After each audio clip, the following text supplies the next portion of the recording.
The ship floated in dead space, silent and massive, wrapped in scorched alloys and unknown metals that shimmered under the system's dying sun. No beacon, no signal, no movement, just a black hull wider than a moon and older than any known design. It wasn't supposed to be here. It couldn't be here. The Crescent Dawn, a reconnaissance vessel of the Yalari Coalition, had stumbled on the structure while charting ancient trade routes abandoned after the fall of Sector 9. Most ruins out here were wreckage, radiation-bleached skeletons of old battles. But this thing, it was untouched. It looked like it had waited. Lieutenant Anari clicked her mandibles nervously. Scan it again. Her crew, a mix of nervous Koran engineers and 2 silent Drevi observers, ran overlapping spectrals, energy pulses, molecular reads. The ship remained black to their tech, opaque, shielded, old. No life signs, no drive signatures, hull material unknown, and... The lead tech paused. There's no identification markers in any known galactic registry. Anari turned her gaze back to the view screen. Send a probe. The small orb zipped out of the Crescent Dawn, blinking blue as it approached the derelict. It made it halfway before it froze. The blinking stopped. It spun once, then was crushed like paper, crumpled by an invisible force, and drifted dead into the void. Silence fell across the bridge. That shouldn't be possible, one of the Drevi whispered. That was Class 4 shielding. Could it be defensive AI? Anari asked. No signal, no heat, no EM fields. No AI pings, it's dead. It wasn't, and they all knew it. 12 hours later, they sent a boarding crew. No weapons, no armor, only scanners, translators, and soft steps. The Coalition didn't believe in violence during first contact. Not after the Multhal massacre, not after the Yolari incident. They'd learned, but they hadn't learned about humans. No one had. Boarding Team 1 entered through a breach on the lower hull. It was massive, wide enough for a dropship. Yet the interior was unscarred. No signs of battle, no signs of time. The walls were smooth, dark, absorbing every bit of light they shined. Their voices echoed strangely in the comms, longer than they should. Every footstep sounded just a little off. The ship is wrong, muttered Grok, a junior scout. It feels like it's watching us. The squad leader, Valen, ignored him. No signs of atmosphere, but interior temperature is stable. Gravity. Artificial. Consistent. They walked in silence past empty corridors and dark bulkheads. Every corner felt lived in. But there was no one. No trash, no decay, no bones. Just clean emptiness, like someone had left and meant to return. And then they found the door. Massive. Black. Marked with glyphs no translator could crack. But one symbol stood out, centered, burned into the metal. Humanity, WAD Class 3 Deathworld Operations. The room fell silent. That's impossible, Velen whispered. Humanity is extinct, has been for 600 cycles. Grok backed away. We should leave, right now. Valen stared at the symbol. Scan it, log it, then... The door hissed, opened. Inside, light, cold white, too bright. Empty chamber, circular, with a single object in the center. A chair, facing away. And in that chair, someone was sitting, back straight. Still. Humanoid silhouette. No breathing detected. No movement. But they all heard it. Soft and calm, like it came from inside their heads. You shouldn't have come here. No one moved. The voice had not come through their comms. It bypassed their translators. It didn't match any known frequency or wavelength. It just was, direct, invasive, and utterly human. Confirm the audio source, Valen barked, but her voice trembled. There's no source, the tech whispered, eyes wide. Nothing's transmitting, it just exists. The figure in the chair didn't turn. Still backlit by the sterile white light that hummed unnaturally, it sat perfectly still. Upright, hands possibly resting on the armrests. The room was bare except for that one seated silhouette, and the black ring etched into the floor, surrounding the chair like a containment mark. Grok stepped forward, his nerves trembling beneath his armored suit. "Are we speaking to a remnant AI?" There was a pause, too long, too deliberate. "Designation, remnant is incorrect," the voice replied. "I am not artificial, I am not remnant, I am legacy." The door behind them slid shut with a hiss that felt too final. Everyone spun around. Valen cursed. "No signal. We've lost the external link," someone said. "Our exit is locked." Before Valen could order manual override, the voice spoke again. "You have boarded a Class 3 Deathworld vessel. You are not authorized. This ship is under sovereign control by a recognized Terran operator. Unauthorized presence constitutes breach of war protocol." The temperature dropped 10 degrees instantly. Grok checked his HUD, his teeth clenched.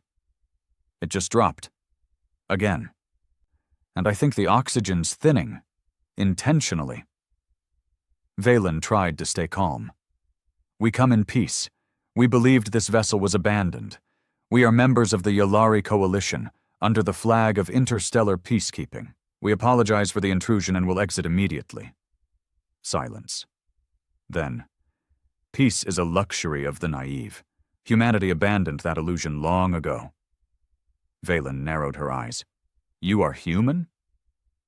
This time the answer came faster and colder. "I was." Back on the Crescent Dawn, chaos was spreading.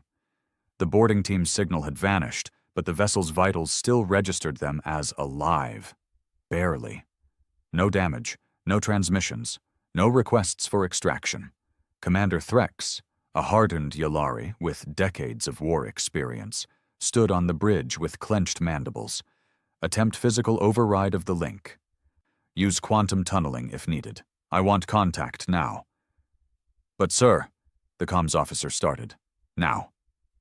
The moment they tried to tunnel back into the black vessel's network, the Crescent Dawn shuddered violently. Every light on the ship dimmed for a fraction of a second. Then a message appeared on every screen. No warning, no signal. Just a sentence, burned into every console, every pad, every interface. "You were warned." Inside the chamber, Velen's team watched as the figure finally moved. It stood, slowly, deliberately, and when it turned, every being in that room froze, not because of what it was, but because of what it wasn't. The figure was a man, or rather looked like one. Tall, pale, worn skin stretched across a gaunt face, no visible armor, no weapons, eyes dark and unreadable, hair shaved close to the scalp, body clad in a dull black exosuit without any insignia. But what hit them hardest wasn't his appearance. It was the feeling, the weight of presence. As if the room suddenly belonged to him and no one else. Like gravity had shifted, like fear had learned how to walk. "I'm going to ask this once," he said, now with his real voice, rough, old, and tired. "What year is it in Galactic Standard?" Valen hesitated. 1296 Cycle 5. Sector calendar. The man's jaw tensed. "Then I've been asleep for 714 years. "You're Terran?" Grok asked, half whispering. The human didn't answer. Instead, he stepped outside the ring on the floor. The lights dimmed the moment his foot crossed the boundary. Valen stood her ground, though her throat was dry. "We're here to explore. Understand, we believed humanity was extinct." He stopped. "You believed wrong." Valen didn't like his tone. "The last human colony was destroyed during the Orion collapse. There were no survivors. We archived your species as lost." The human smiled, but it wasn't warmth. It was resentment. "You archived us? Like data?" There was venom in that voice now. That's what the galaxy always wanted, to forget us, to erase the one species that didn't bend. Grok looked around, his fear barely concealed. What is this ship? It's not built like anything we've seen. The human turned slowly. This is the Hellmouth, last of the Terran supercarriers, designed to operate alone, survive anything, even the end of Earth. Someone behind them whispered, "A Class 3 Deathworld vessel." The human's eyes found them. You labeled Earth that, not us. We called it home. It forged us in fire, made us clever and cruel. You called it unlivable. We called it Tuesday. His voice grew colder. And now you trespass into our grave. Uninvited. Valen tried diplomacy again. We had no idea any humans survived. If we'd known— You didn't want us to survive, the man interrupted. You wanted our silence. You feared what we became. You feared what we could become. He stepped closer. And that's when Valen noticed something that made her blood chill. His eyes. There were no whites, just deep gray irises with the faint glow of circuitry pulsing within. Not a cyborg, not an AI, something between. What are you? She asked. He paused. I'm what was left. When Earth burned, we didn't all die. Some of us became other things. The machine helped us survive. The war changed our flesh. The void reshaped our minds. I am not the last human, he said. He looked up, and behind him, the lights flickered. I'm the first of the final ones. Outside, the Crescent Dawn began retreat protocols. Commander Threx had seen enough. The ship was awakening, pulsing with slow waves of heat, pressure, and power, despite no visible energy sources. The star around them dimmed slightly every hour, as if something was feeding. No more games, Threx growled. Get our people back or we leave them behind. But when the ship turned, when the black hull began to move without propulsion, the entire crew gasped. The vessel wasn't drifting, it was watching them. And then it spoke, not with words, but by action. Every single system on the Crescent Dawn shut down. Power, comms, engines, lights, everything. For 30 seconds they floated in complete darkness. Then all systems rebooted. Only this time, the nav systems displayed one thing. You do not belong here. Back inside, the man, if he could still be called that, circled them slowly. The galaxy thought it won when Earth fell. We were fractured, hunted, scattered. And yet we endured. We left seeds in the void, technologies no one could understand, war machines buried in dead moons. He stopped. This ship was not meant to return. It was meant to warn, and now you've triggered the failsafe. Valen stepped forward. Failsafe? The lights shifted again. The hum beneath the floor grew louder. Core stabilization initiated. Terra Prime protocols engaged. The man turned to face them directly. The ship's AI is waking up, and it's not as forgiving as I am. Grok began panicking. We didn't mean any harm. We didn't know. And that, the man said quietly, has always been your kind's excuse. Valen raised a hand. Wait, your kind? You mean— I mean every species that joined the so-called coalition. You watched as Earth burned. You sealed your borders. You sent observers, not aid. You mined our ruins and called it archaeology. He took a breath. You erased us from your future. Now we return as your past. The chamber lights turned red. The man looked to the ceiling. The AI has made a decision. Can we stop it? Valen asked. He didn't answer. Then he looked at her. Really looked. You want to live? He asked quietly. Valen nodded slowly. Then run. The floor behind them split open. A dark tunnel, narrow and slick with strange markings, pulsed with warning lights. He pointed. That's the service chute. It bypasses security systems. It'll eject you outside the ship if you follow it exactly. If you survive, tell your masters something." Valen hesitated, torn. "Why help us now?" He tilted his head. "Because, despite everything, I remember what mercy is. Barely." He looked at Grok. "And because I want one of you to warn the others." Valen nodded. "We won't forget this." The man gave a hollow laugh. "You already did. That's the problem." The team ran, down the chute, past sparking walls and groaning chambers. Behind them, the hellmouth roared to life. And as they launched out into the void, hurled by a final emergency vent protocol, they looked back just in time to see the old warship shift its orientation, no longer drifting, now moving, heading somewhere important, somewhere loud. Far behind them, alone in the heart of the ancient vessel, the last human sat once more in his chair, surrounded by screens showing hundreds of red blinking points across the galaxy. Sleep cycle terminated.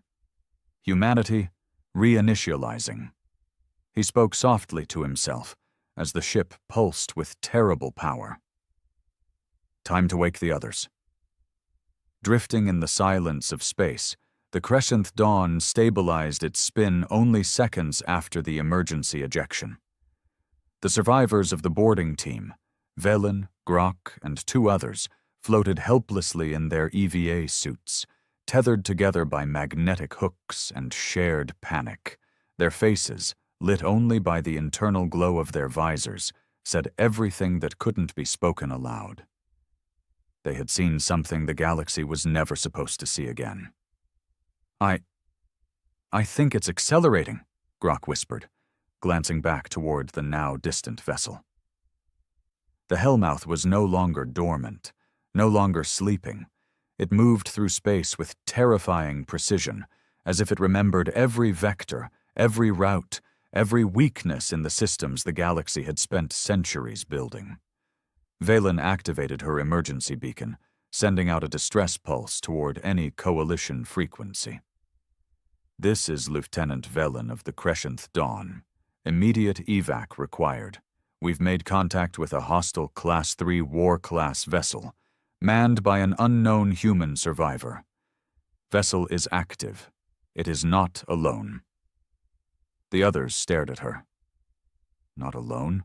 Grok muttered. Velen turned her helmet toward him. "You think something like that survived 700 years by itself?"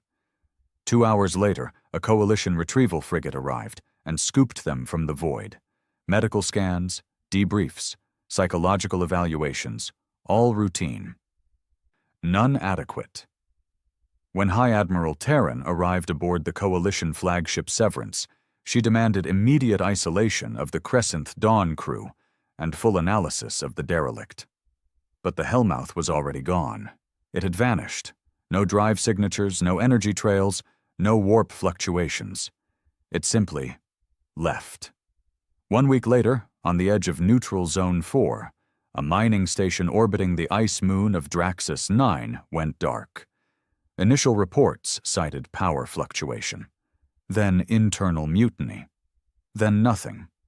When a coalition patrol cruiser entered the sector to investigate, it found the station split in two, neatly, surgically, like a blade had passed through it. There were no survivors. But there was a message, carved in molten metal along the outer ring of the station's husk. "We remember everything." Valen stood before the coalition tribunal with steel in her spine and venom in her voice. "We didn't just find a relic," she said, gripping the podium. "We found a survivor of war bred on a Deathworld. One who remembers how your ancestors turned their backs on Earth when the fires came." Admiral Terran, draped in white and silver, watched her without emotion. "You say 'we' as if the coalition was one species. Earth's decline occurred before this current political structure existed." Valen laughed bitterly. "How convenient. You reap the benefits of the peace forged on the bones of humanity, but deny responsibility for the grave. We owe them no apology, snapped another tribunal member, a Drevi with translucent skin and a voice like cracking ice. Humanity was violent, primitive, unstable. Their extinction was inevitable. They didn't go extinct, Velen said coldly. They hid, the tribunal murmured. Doubt, denial, but fear, too, the kind that ran under the skin. Velen leaned forward. And now they've come back with a warship that could swallow fleets whole. You want to debate politics while they carve warnings into the moons we mine. Admiral Terran sat up. What do you suggest, then? Velen didn't blink. Prepare for war. Deep in a red sector long thought abandoned, the Hellmouth hung in orbit around a dead planet. Beneath the blackened clouds, an old Terran bunker cracked open. Its ancient codes finally answered after centuries of silence. Dozens of hibernation pods lined the cavern walls. Inside them, humans, sleeper operatives, bodies preserved in nanostasis. They hadn't aged a day. The man from the Hellmouth, now fully clad in combat black and devoid of any emotion, moved between the pods like a priest among tombs. He activated the central terminal, now glowing with ancient Earth symbols. Reclamation Protocol Alpha engaged. Waking Strategic Units 001 on 0 Tunst. Want to begin Humanity Reinstatement Initiative. Pods began to hum. Lights blinked green. One by one, the occupants stirred. The first to open her eyes was a woman with copper skin and a scar across her jaw. Her gaze landed on the man in black, and she nodded once.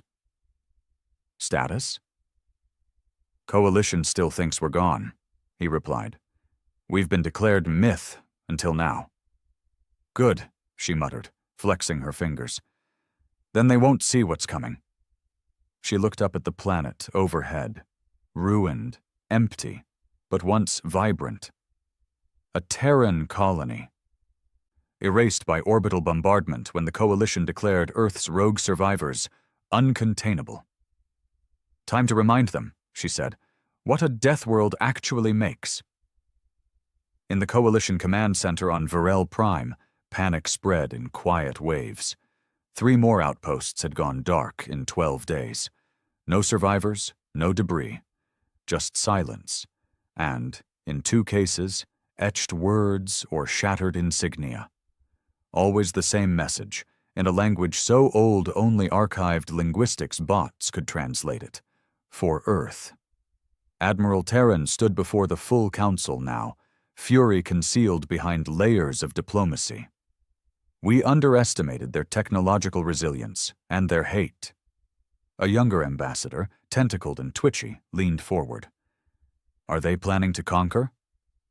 Terran shook her head. No. That's what we would do. That's not how they think. Then what? They'll dismantle, she said. One piece at a time. Infrastructure, trust, memory. They won't attack planets first. They'll make sure we feel it before we fall. She pointed at the projected map. Dozens of red sectors now lit with phantom signals and sensor ghosts. This isn't a campaign, she said. It's vengeance. The man from the Hellmouth sat in the strategy chamber deep within the core of the warship. Around him, 10 others now stood, the reawakened elite. Soldiers, tacticians, historians, each carried the legacy of a planet lost, a people abandoned, and a species forgotten. We've confirmed that over 89% of the current coalition leadership was built on former Terran suppression policies, one of them said. They never stopped fearing us. They just buried us. Another added, there are children in the outer systems who don't even know Earth existed. They erased our name from their curriculum. They called our extinction natural selection, said a third. Let's remind them what nature really looks like when it fights back. The man nodded once. Phase 2 begins. It started subtly. Critical data archives across the coalition glitched.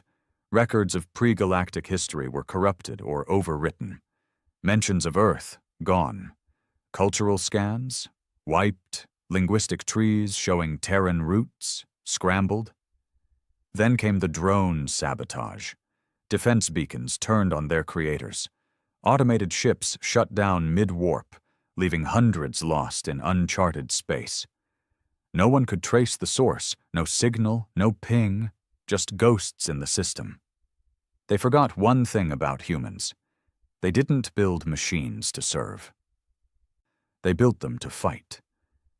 Velin, now reassigned to high-threat intelligence operations, sat alone reviewing the old footage of the man they met in the chamber. His eyes haunted her. Not because of what he said, but what he didn't. He had spoken with coldness, yes, but not cruelty, not joy. There was no hatred in him, just purpose. He didn't want war, but he would deliver it, because the galaxy never gave his people peace. Her comms chimed. She tapped the receiver. "We've located something," said a voice from the encryption team.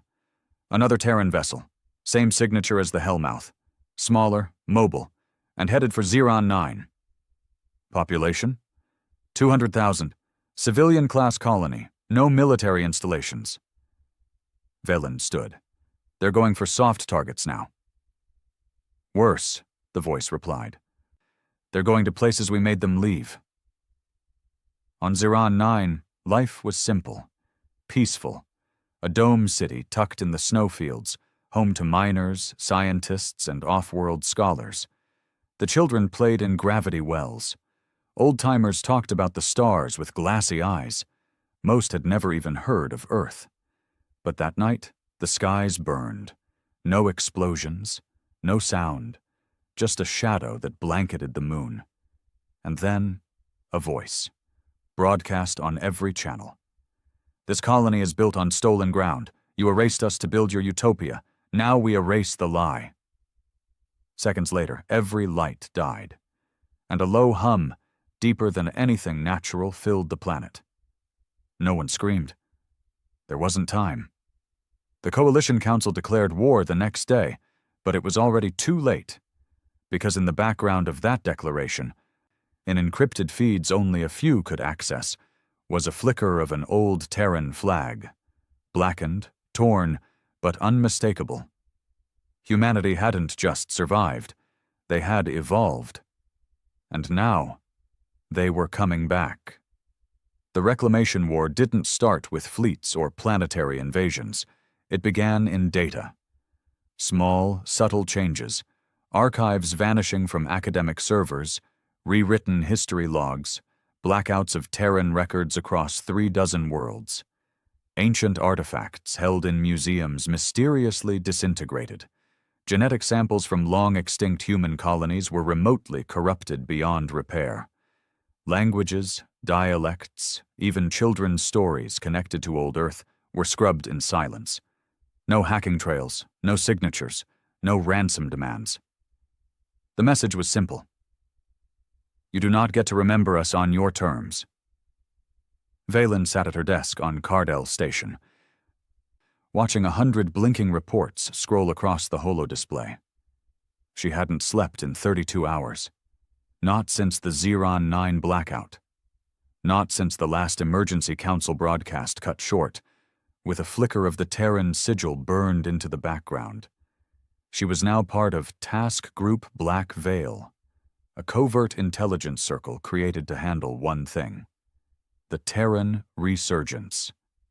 She wasn't even sure Terran was the right word anymore. What they were dealing with wasn't human in the conventional sense. Not anymore. These weren't scrappy survivors clawing their way out of extinction. These were cold, calculated, deeply trained operators, ghosts resurrected from the ruins of Earth with centuries to plan. She reviewed the recovered footage from Xeron 9 again. The video was static-laced, grainy, but a few seconds remained uncorrupted. The moment the shadow fell across the city, before the power died, something moved across the sky. Not a ship, a shape, wide as a mountain, silent, crawling across the horizon like a predator stalking from the stars. There were no weapon signatures, no heat spikes, no missile trails, and still, the city had been shut off like a light. Valen leaned forward, freezing the frame on the faint outline of a marking beneath the vessel's underbelly. Letters, burned into metal. NSF forsaken another human ship. Not the Hellmouth, a different one. They hadn't found one Terran vessel. They'd found a fleet. Deep in the dead zone of Sector 33, once thought uninhabitable after the neutron sweep, sat a graveyard of old Terran war machines. Bunkers hollowed into asteroids, drones long powered down. Outdated orbital platforms riddled with microfractures from space debris. To most, it looked like the decayed remains of a lost empire. But now, lights flickered within the wreckage. The war machines were waking up. Old AIs, fractured, half-mad but loyal, connected their fragmented cores, rebuilding missing code from backups embedded in encrypted satellites. Forgotten mech bays hissed open. Nanoforges rebooted with sputtering sparks. The central signal came from the Hellmouth. An encrypted frequency pulsed once every 90 minutes, like a heartbeat. And across the stars, the response came. Awaiting orders. Admiral Terran slammed her fist on the tactical display table. We need to strike, not react. Strike! The Coalition High Command had gathered in orbit around Halthus Prime. A core world, heavily shielded, defensible, and still believed to be beyond Terran reach. No one truly believed that anymore. They've hit 13 installations in the last 20 days, she said. Not with armies, with surgical teams, command units, AI ghosts. They're crippling us one pulse line at a time. A strategist from the Drevi Confederacy flicked his tendrils. If they wanted mass casualties, they'd have glassed a planet by now. They haven't. That suggests restraint. Terran narrowed her eyes. No. That suggests strategy. They don't want destruction. They want to dismantle our systems, our narratives, our entire myth of peace. A younger voice from the back, General Tovek, barely a cycle out of training, spoke up hesitantly. What if they want us to attack first? What if this is a provocation to justify full war? Terran looked him dead in the eye. Then we oblige them on our terms, not theirs. She pulled up a star chart, one blinking red dot near the edge of the known frontier. We've located the Forsaken. Stealth drones tracked its wake through dust fields in the Ithrix belt. It's hiding in the skeleton of a mining world. And? A counselor asked. Terran's voice dropped. We're going to blow it out of the void. On the Hellmouth, the man once known as Commander Janek stood before the war map. Beside him, the scarred woman, Alera, watched the blinking indicators of Coalition fleet movement. They found the Forsaken, she said. He nodded. They took the bait. Captain Roan is aboard. Think he's ready? Yannick's eyes stayed locked on the display. He's been ready for 700 years. The Forsaken looked like a corpse in space. Its hull was covered in layers of asteroid dust, half its plating stripped from simulated impact damage. The entire outer layer emitted radiation static to mask energy readings. Inside, however, it was alive.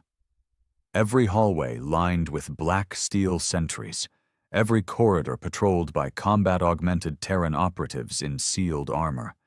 The core reactor didn't pulse. It growled like something alive. Captain Roan sat in the control chamber, one eye cybernetic, the other blind and cloudy from an old chemical burn. He ran a gloved hand over the panel, then spoke softly. They've committed a full squadron, 8 cruisers, 2 carriers, 1 dreadnought. A younger Terran operative behind him grinned. Bit of an overreaction, don't you think? No such thing as overreaction when you're terrified, Roan said. They're trying to make an example. And we're the bait. Roan finally smiled, Just a little. No, they are. The Coalition fleet entered the Yithrix belt like a blade through fog. Sensors pinged, drones scouted ahead, missiles armed. The Forsaken sat in the middle of the debris field, unmoving, lifeless. Admiral Threx, leading the charge, activated the fleet-wide broadcast. "This is Admiral Threx of the Yalari Coalition. The vessel known as Forsaken is under violation of interstellar law. You are ordered to power down all systems, evacuate non-combatants, and prepare for boarding." Silence. Then a voice came through. "Captain Roan. You came all this way to threaten ghosts. That's cute." Threx's jaw clenched. "This is not a negotiation." Roan's voice was calm. "It's not meant to be." The comms went dead. And then the Forsaken vanished. Not warped, not cloaked, it disappeared, phase-shifted out of visible space. Seconds later, every one of the 8 Coalition cruisers began to shut down. Power surges, AI confusion, defense systems targeting friendlies, communications jammed, and from the debris field behind them, 5 more Terran ships emerged. They weren't sleek, they weren't beautiful, they were monsters, angular, asymmetric, built for fear, weapons hot, eyes glowing, and they didn't fire first, they just waited. Roan's voice echoed again, now from every direction. "You called us primitive. You watched Earth burn. You built your empire on our bones." The first Coalition carrier tried to flee. Its engine imploded from within. "You called us extinct. Then you dug through our ruins, sold our memories." A second cruiser spun out of control, hacked by invisible code. "And now you want to negotiate." Roan's voice dropped. "We are not interested." The Terran ships opened fire, not with lasers or plasma or traditional railguns, but with pulse-crack warheads, old Terran tech long thought banned for being too brutal. The kind that didn't just destroy matter, but shattered time and spatial memory in the immediate vicinity. 3 Coalition ships ceased to exist, not exploded, not burned, erased. The Dreadnought turned to engage, and its own AI locked the targeting system to friendly tags. Within 6 minutes, the entire fleet was annihilated. The Forsaken reappeared in the center of the debris field, untouched. Captain Roan didn't smile, didn't gloat. He simply issued one command. "Transmit the footage." Velen watched it in silence. The room was filled with admirals, generals, analysts. No one spoke. When the footage ended, a cold, automated voice echoed, "You have forgotten who we are. Now you remember. This is your only warning." Velen finally whispered what no one wanted to say. "They're not coming for our planets." Terran turned to her. "Then what are they coming for?" She looked straight ahead. "Our legacy." And in the deepest recesses of the Hellmouth, Commander Janek stared into a wall of stasis pods, hundreds more still sleeping, still dreaming. Above them, an inscription burned into the metal. Old Earth English. Simple. Raw. "We do not forgive. We do not forget. We rebuild." Janek pressed his palm to the wall. Time to wake more of us. The galaxy was remembering, one transmission at a time, one erased fleet at a time, one whisper of a forgotten flag fluttering across the ruins of once sacred peace. And the Coalition, once a unified machine of order, was fracturing. On Varel Prime, the Senate Hall pulsed with voices that no longer harmonized. Accusations flew like plasma bolts.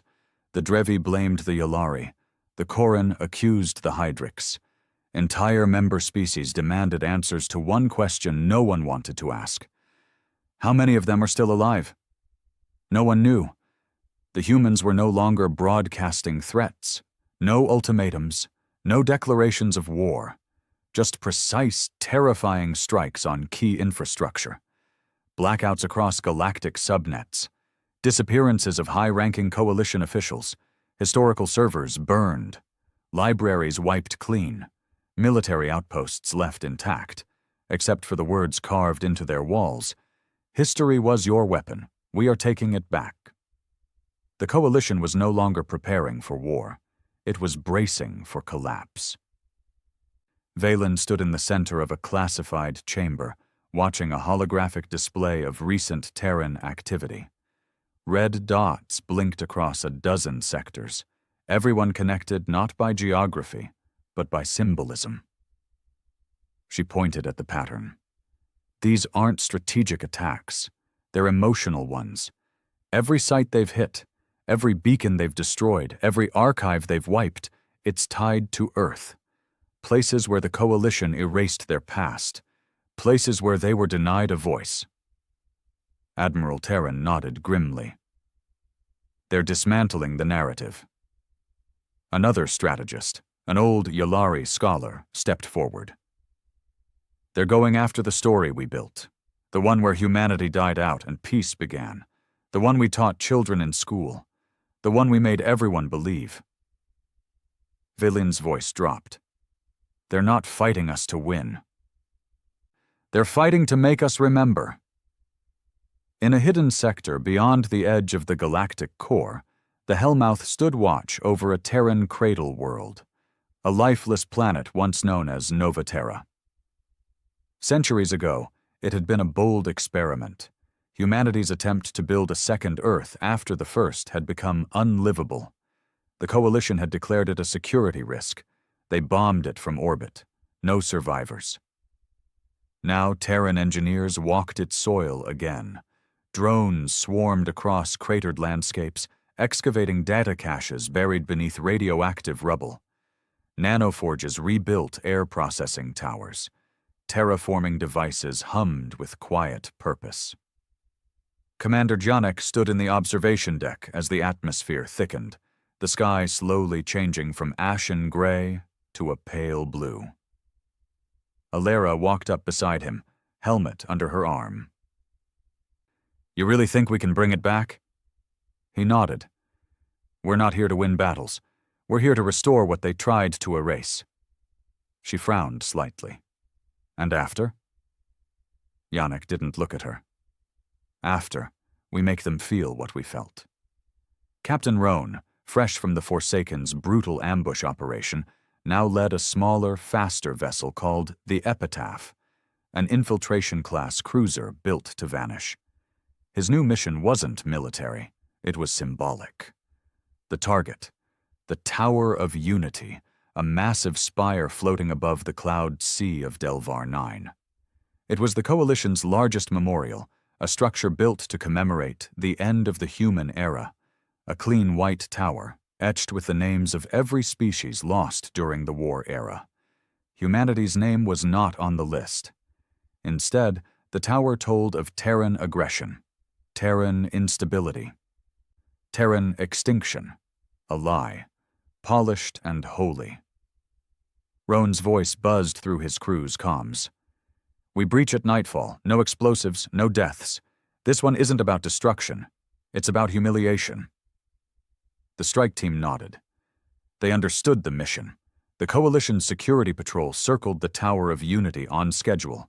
Motion sensors were calibrated. Aerial drones glided silently through the mist. And yet by dawn, something had changed. No alarms, no signs of forced entry, just one impossible, undeniable sight.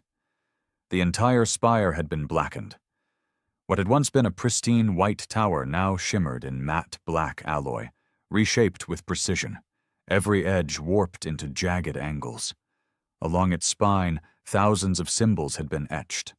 Not Terran words, Terran names, names of cities, names of generals.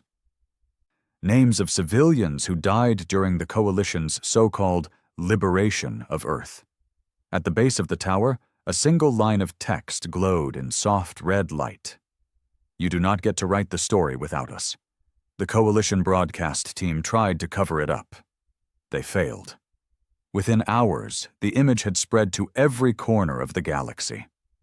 On Corin 5, a university professor teaching post-Terran history found his lecture hall door sealed shut. On the wall beside it, someone had scrawled, "Teach it right, or don't teach it at all." On the Drevi homeworld, their central media hub was hacked. For 1 hour, they aired nothing but old Earth footage, cities burning, soldiers screaming, children sheltering from orbital strikes. On Yulari's capital world, statues of their founding heroes were replaced overnight by obsidian sculptures with hollow eyes. In one hand, a flag. In the other, a child? No words, just a reminder. Velen watched the protests grow in real time. Not human protests, there were no human civilians anymore.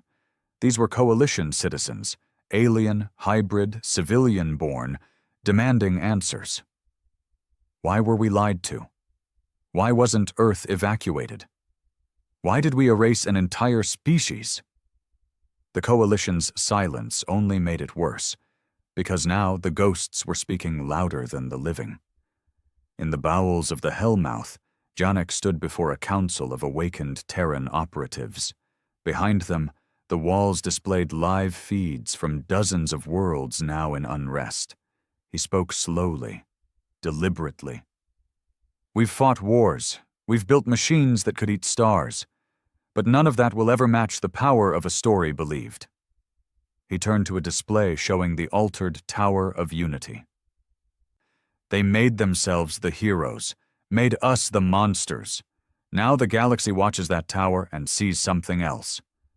A young operative asked, "Do we strike their worlds next?" Janek didn't answer right away. "No, not yet. We keep bleeding their lies. We keep making them question everything they know." He stepped forward. "When the truth is all that's left standing, the coalition will crumble by its own hand." High Admiral Terran stood at the edge of the council chamber, exhausted. She hadn't slept in days. Her advisors bickered behind her, scrambling to spin the situation, to frame the attacks as isolated incidents. But she knew the truth. The humans weren't coming for their cities. They were coming for their soul, and they were winning. She activated a secure channel. Velen appeared on the other end. "You've read the new intelligence?" Velen nodded grimly. "They're rebuilding Nova Terra." "Which means Earth could be next." Velen hesitated. "You're assuming Earth is still dead?" Terran's blood ran cold. She stared into the dark beyond her window, 1,000 stars blinking back. "If they're rebuilding Earth," Velen finished the thought, "then the war hasn't even started yet." The dead planet turned slowly beneath a sickly sun, its surface cracked and ruined. Centuries of ash storms had buried its mountains and cities, choking oceans and silencing even the memory of life. To the galaxy, this was a grave. To humanity, this was home. Commander Janek stood on the jagged ridge overlooking what had once been the Eastern United Terran Zone. Now nothing more than blackened stone, littered with the collapsed skeletons of forgotten megacities. He stood motionless as the wind blew dry dust across his boots, his eyes focused on the dig site below. The machines were working fast. Deep excavation drills had reached the 3rd sub-level, revealing a still intact steel vault sealed with triple-layered blast doors, Terran military design, pre-fall. A miracle, even after 6 centuries. Beside him, Alera adjusted her visor and stepped forward, datapad in hand. "It's real," she said. "The signal came from here. A deep-core energy source, still running. Buried under 2 kilometers of sediment." Janek's voice was low. "Are you saying what I think you are?" She nodded. "It's Earth's last AI, the original one. Not the ghosts we kept on the ships, the one that ran the Ark initiative before the orbital strikes, before the coalition wiped us out." Janek clenched his jaw. "If it's alive, it remembers everything." Inside the vault, the air was thick with static and ozone. Torchlight cut through the dark as the engineering crew peeled open the first layer of the vault door. Ancient blast seals melted under the focused plasma cutters. Slowly, the way opened, revealing a room not of ruins, but of still-functioning machinery, humming with impossible power. The AI core sat at the center of the chamber, cylindrical, embedded into the Earth itself, its surface still pristine. When the first operative stepped forward, a voice echoed from within. "Command recognition required. Terran Protocol, Alpha Black." The voice was female. Calm. Old, but unbroken. Yannick stepped in front of the core. He spoke the words he'd memorized as a child in the sleeper programs. "Alpha Black. Override code. Sovereign Earth. Commander Yannick. Third Reclamation Cell." A pause. Then lights blinked across the machine. "Recognized. Welcome home." And then, the core bloomed. Panels unfolded, glowing softly, revealing screens filled with Terran tactical data, historical records, and red-marked dossiers labeled Coalition War Crimes Suppressed. At the center of it all, a face formed. Not a hologram, not a projection, just a shape in light. A woman's face, earthborn, eyes gray like stone. She looked directly at Yannick. It's been a long time. Far across the galaxy, Valen stood in a sealed black site facility, classified even beyond Admiral Terran's reach.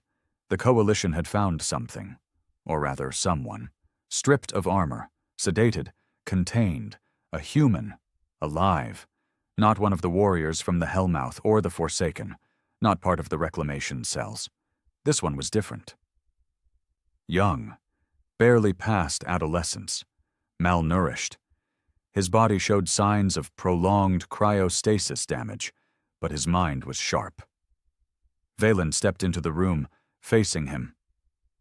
"You were recovered from a derelict on the edge of the Lorana Rift, a sleeper pod. You shouldn't be alive." He looked up at her with sunken eyes. "I shouldn't be a lot of things." "What's your name?" He hesitated. Then, "Decker." Valen sat across from him.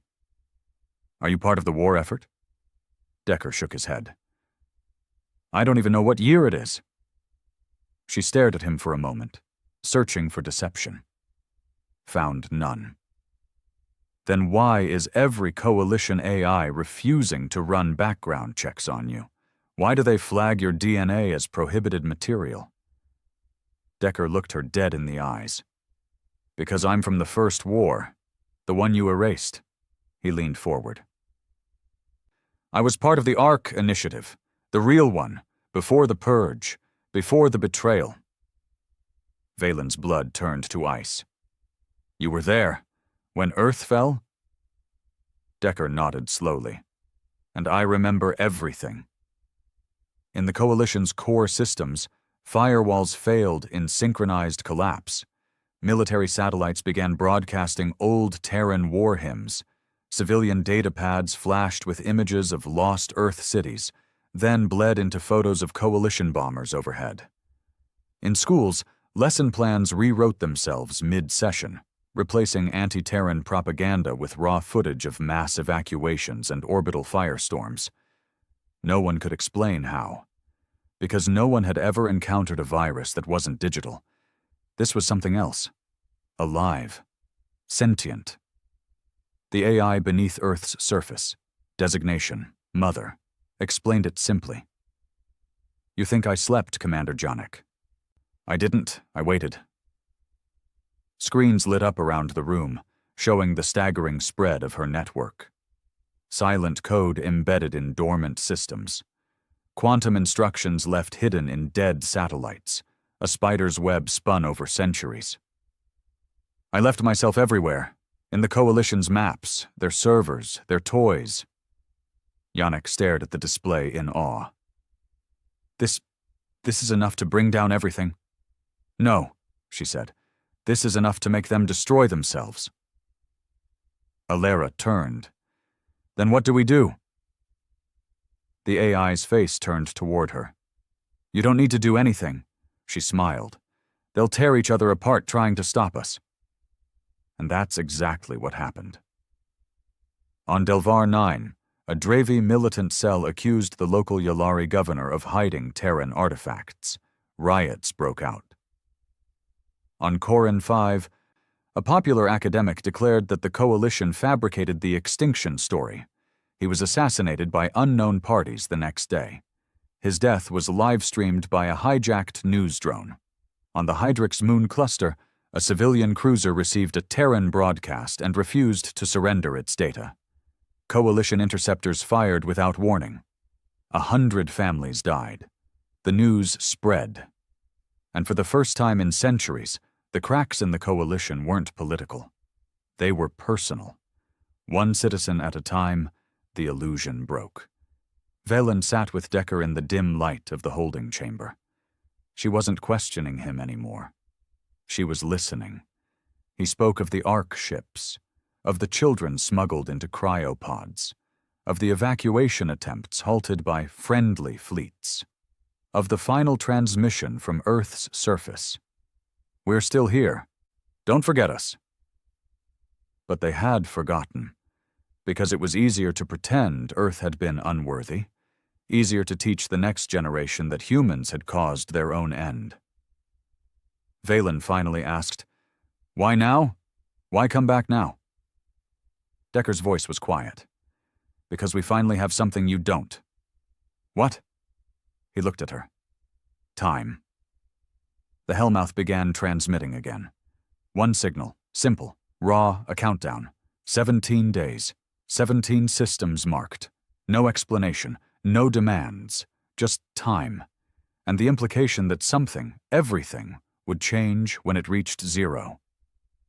High Admiral Terran stood in the war room, her face drawn. "We either launch a full assault now or prepare for surrender." Velen stepped forward. "If we attack first, we'll be proving them right. We'll be writing their story for them." "They've already written it," Terran snapped. "We're just living in it." No one spoke. The galaxy was no longer theirs. Back on Earth, Yannick watched the sky turn blue. Clouds returned, heavy with moisture. The first drops of rain in 6 centuries fell against his skin. Beside him, Alera looked up in wonder. "They killed our planet," she said. Yannick nodded. "But they didn't kill our memory." He turned to the AI interface. "Activate global relay." "Relay open," Mother replied. Yannick took a breath. And then, to the entire galaxy, he said, "This is not a war. This is a correction. Earth is alive, and so are we." The signal from Earth traveled across the stars like a drumbeat through silence. "This is not a war. This is a correction. Earth is alive, and so are we." Every system caught it, every node, every broadcast frequency, every back door the humans had quietly installed into the Coalition's tech over generations lit up with the message, burned in like gospel. Some tried to jam it, some tried to distort it, others tried to pretend it hadn't happened. But it had. The return of Earth was no longer theory, no longer myth. It was now truth, and it was undeniable. On the Coalition capital world of Haltis Prime, riots broke out the next day. Citizens flooded the streets carrying contraband Earth flags. Images of ancient human cities flashed on makeshift projectors. A hologram of Earth's blue marble floated above the Senate Tower, unchanged, resurrected. The military was ordered to shut it all down. The military refused. The soldiers had seen the message too, and now they weren't sure who the enemy was anymore. Velen watched the chaos unfold from the orbital command center. Across multiple screens, her worst fears played out in real time. Unrest, mutiny, suicides in high-clearance intelligence circles, entire fleets locking themselves down and refusing orders. And the countdown. That cursed countdown that had begun with the Hellmouth's last transmission. 17 days. Now only 2 remained. She had no idea what would happen when it reached 0. But every instinct in her gut told her this wasn't going to be another strike, or even an invasion. This was going to be the moment the galaxy changed forever. "Do you regret it?" Decker's voice pulled her from her thoughts. He sat across from her now, no longer chained, no longer sedated. He was a guest, not a prisoner. And they both knew it. Velen didn't answer immediately.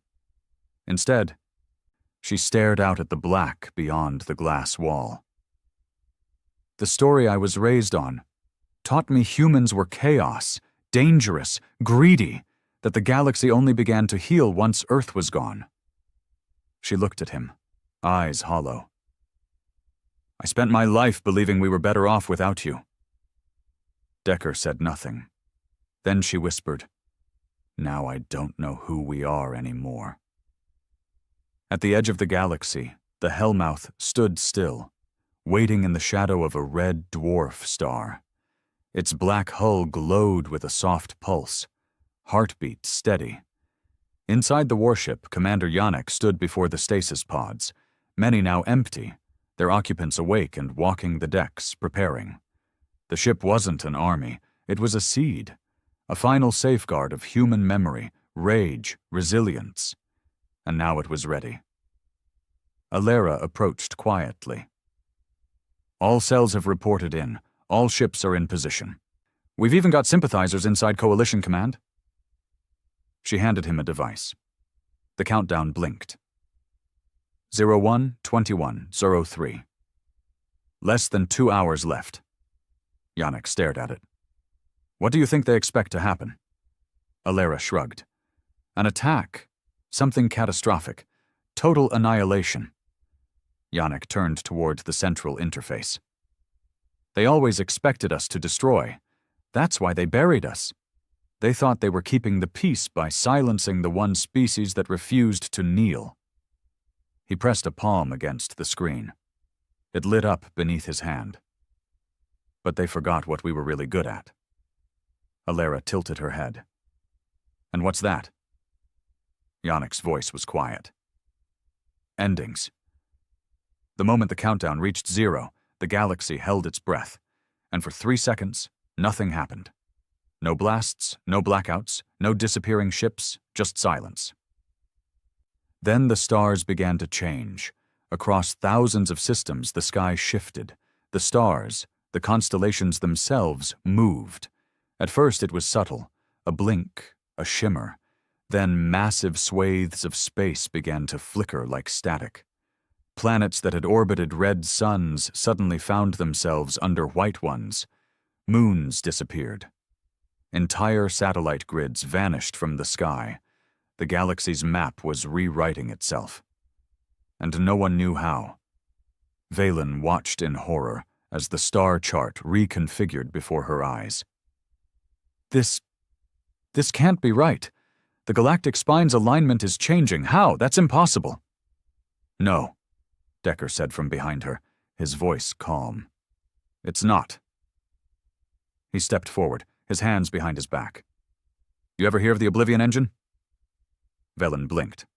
"That's myth. It was never real." Decker smiled faintly. "It was. Earth built it in the last year before the Purge. A weapon, yes, but not of mass destruction." He tapped the console. It was a mass forgetter. Across the stars, the effect spread like wildfire. Historical records collapsed in real time. Navigation systems reset. Species began losing memory of entire star clusters. Names, coordinates, locations, gone. Children forgot what planet they were born on. Veteran captains couldn't remember where they left from. A Drevi high priest tried to recall the name of the Coalition's founding world, and wept when he couldn't. The human AI mother had not built a weapon to destroy planets. She had built one to erase them, from memory, from maps, from history itself. A surgical strike against meaning. The final blow wasn't physical, it was philosophical. Because now, across the Coalition, millions no longer remembered why the war had begun. They didn't remember the peace treaties, or the lies, but the name Earth remained, and so did its image. The blue marble burned into every soul that saw it. Commander Yannick sat in silence on the bridge of the Hellmouth. Across his screen, system after system blinked into disarray. Coalition databases collapsing, memory cores overloaded, leadership unable to command fleets they no longer remembered how to direct. He turned to Alera. Phase 3? She shook her head. We don't need it. They're already broken. Yannick looked up at the stars. New stars. Rearranged stars. This is what they feared most, he said. Not invasion, not extinction. He stood slowly. They feared being forgotten by the ones they tried to forget. On Earth, beneath a blooming blue sky, a child stepped out of a shelter into sunlight for the first time in her life. She looked up in awe. The trees, the birds, the rivers, all of it was returning. Behind her, a plaque had been placed in the ground, freshly installed. It read, "They erased us from history, so we rewrote it. Humanity reclaimed." Valen sat in her quarters, a data slate on her lap. No more orders, no more reports. The Coalition Senate had gone dark. Hultus Prime no longer responded. The galactic chain of command had collapsed in on itself. She looked over at Decker. He stood at the window, watching a star he no longer knew the name of. "So what happens now?" she asked. He was silent for a long time. Then, "We remember. The stars had changed. Where once maps had held thousands of neat, labeled sectors, the galaxy now blinked with confusion. Names were gone. Coordinates corrupted, borders erased. Whole sectors, once the pride of civilization, were now blank spaces filled with doubt. And at the center of it all, orbiting a small, newly blue planet, was the black warship that had started everything. The Hellmouth. But now, it wasn't alone. A second vessel hovered beside it, then a third, a fourth. Dozens more emerged from the deep, old corridors of space. Some were patched together relics from before Earth's fall. Others were terrifying, sleek monsters of Deathworld engineering. But they didn't attack. They simply stood guard. Because Earth was back. And this time, it would not be abandoned again. Valen sat on the bridge of a neutral vessel, a diplomatic envoy, one of the few Coalition ships left operational after the Oblivion engine's final transmission. No admirals, no orders, no flags. Just her and Decker. They approached Earth slowly, flanked by two silent Terran escort ships. No words exchanged, no threats issued. Just the quiet implication. You may approach, but do not presume welcome. She leaned back in her seat, watching the planet grow larger in the viewport. Blue oceans, white clouds, verdant greens returning to scarred continents. It looked nothing like the data files she'd studied as a child. The images she'd been shown of Earth had been grim, hellish cities, poisoned air, a race too wild to be part of the wider peace.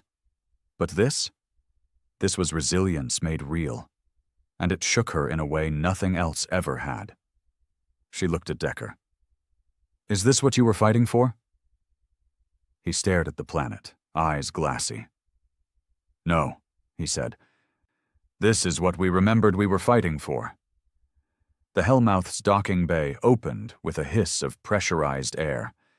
Valen stepped out onto the platform, a single step echoing across metal forged long before her people had even invented orbital flight. It was colder than she expected. Not hostile, just distant. Like the ship didn't welcome her, but tolerated her presence out of some sense of civility. Alera met her at the entrance, still armored, still sharp-eyed, but no weapon drawn. "This way." No greetings, no pleasantries. They were past that now. Commander Yannick waited in the war chamber, a room lined with battle plans, historical records, recovered data drives, and relics from a planet that refused to die. Valen walked in slowly, unsure what to say. He didn't wait. "We didn't call you here for surrender. We're not asking for negotiation." She nodded. "I know." Yannick turned toward the central display. A holographic star map, fractured, incomplete, glitching with missing systems. Whole swathes of space had vanished from all known charts. "The Oblivion engine was never meant to kill," he said. "That was their mistake. They built it to make the galaxy forget us." "And you turned it against them," Valen murmured. Yannick looked her in the eyes. "No, we turned it against the lie." He walked around the table, his boots echoing. "You've all built this shining piece for centuries, all this order, all this so-called unity, but it was built on a grave and on silence." Valen flinched. "I know that now." Yannick stopped in front of her. "And now that silence is gone, you don't get to pretend anymore?" Across the galaxy, change began to root itself.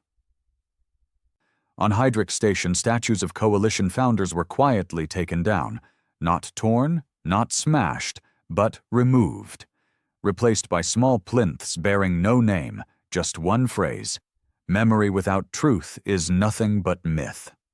On the Drevi capital, an old professor restructured the entire interstellar history curriculum. For the first time in 300 years, students were taught about the Earth genocide, the purging of refugee ships, the bombings of Terran colonies. It was uncomfortable, it was shameful, but it was real. And in quiet homes, parents whispered to children, "There was a species once, from a place called Earth, and we owe them more than we can repay." Back on Earth, the reclamation had accelerated. Cities once thought lost were unearthed beneath layers of ash and overgrowth. Roads were cleared, water filtered.